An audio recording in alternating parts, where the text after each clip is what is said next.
Is Anthony here at 412 North 1st Street in Mount Vernon. Just checking out the home that we talked about. This is the back view of the home. Well, this is the garage. The separate outbuilding over here with the dilapidated roof that we were talking about, just to get an idea of what the neighboring situation is. A lot of this is going to be multifamily residential, meaning duplexes, threeplexes, and potentially fourplexes. Unfortunately, this would not be your property down here. The garden is not yours. Anyhow, let's go ahead and walk on in. I decided to come from this direction so you could hear me a little better, because the freeway and the noise therefrom is fairly pronounced on the other side of the home. You have a nice looking yard back here, good size.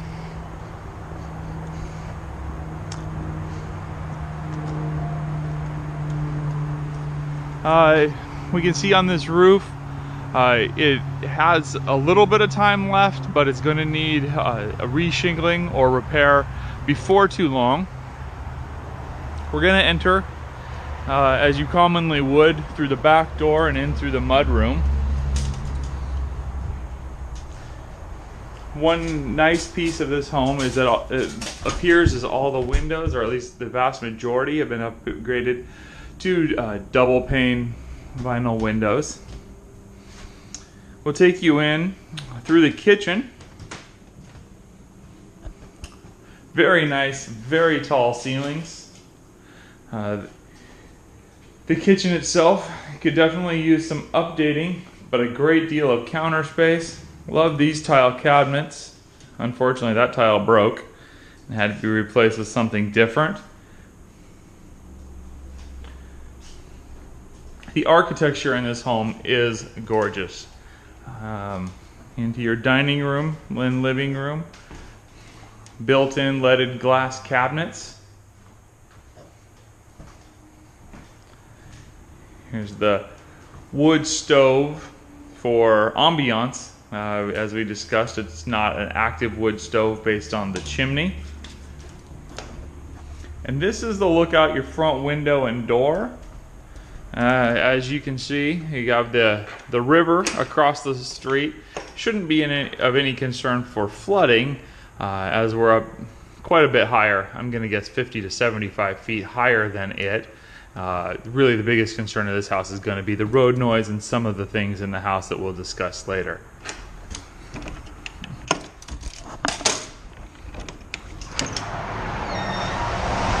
As you can see, the noise is pretty stifling, but the view is beautiful.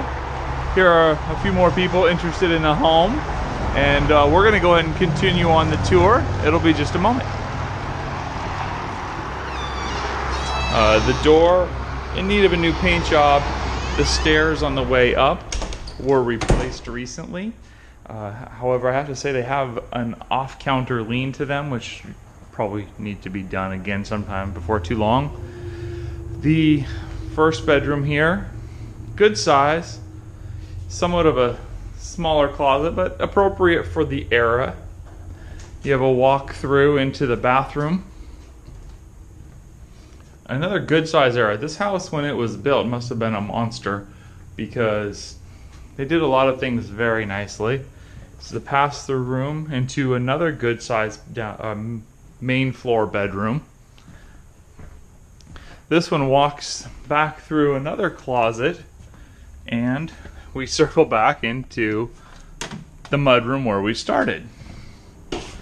From here, we'll go downstairs, and this is kind of where we really draw into our first bit of problem, or major problem anyways. I'm not sure why my flashlight's flashing like that.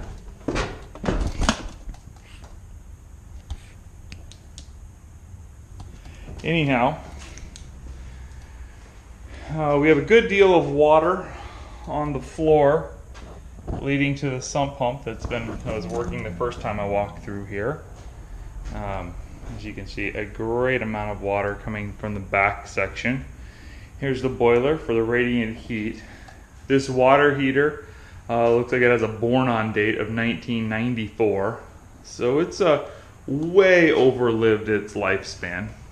As we can see here, we have some wrapped piping here. That is just insulation above it. We have copper piping here.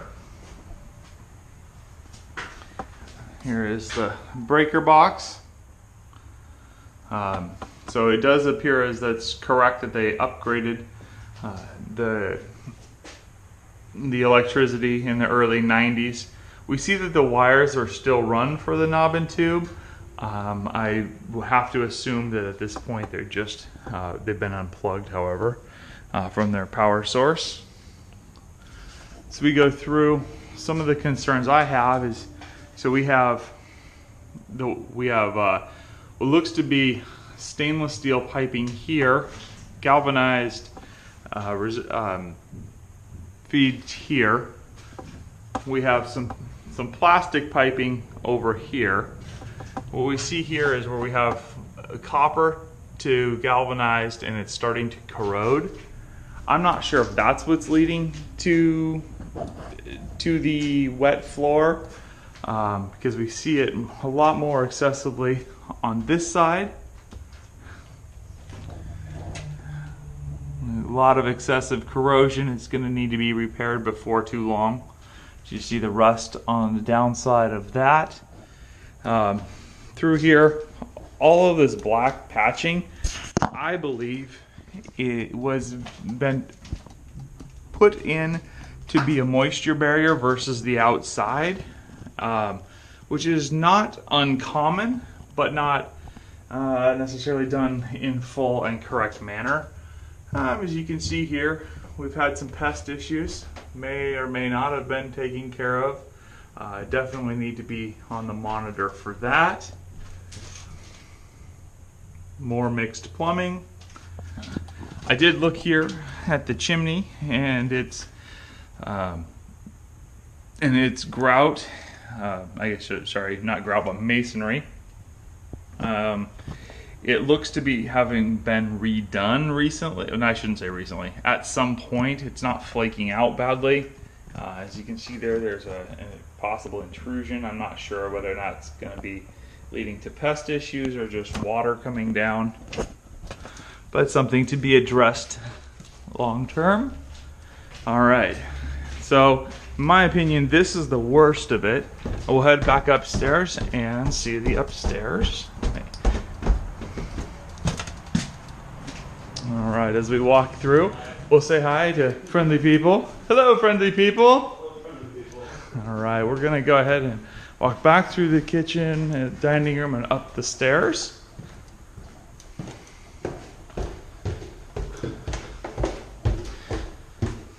Beautiful hardwoods. Again, love the design of this house.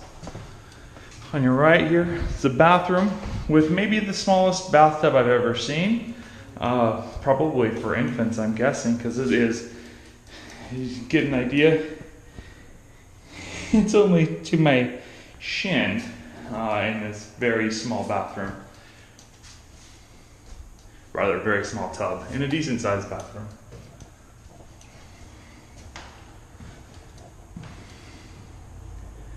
The largest room upstairs would be good for your hobbies.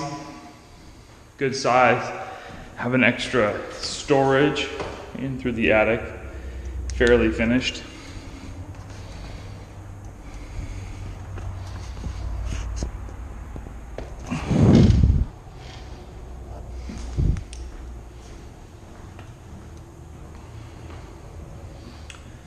And the last, smallest bedroom. With a little view of, these are the neighbors' units. That's to the south.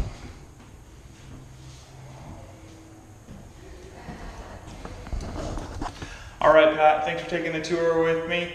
I'll give you a call here shortly to discuss what I see, and have a great day. Thanks.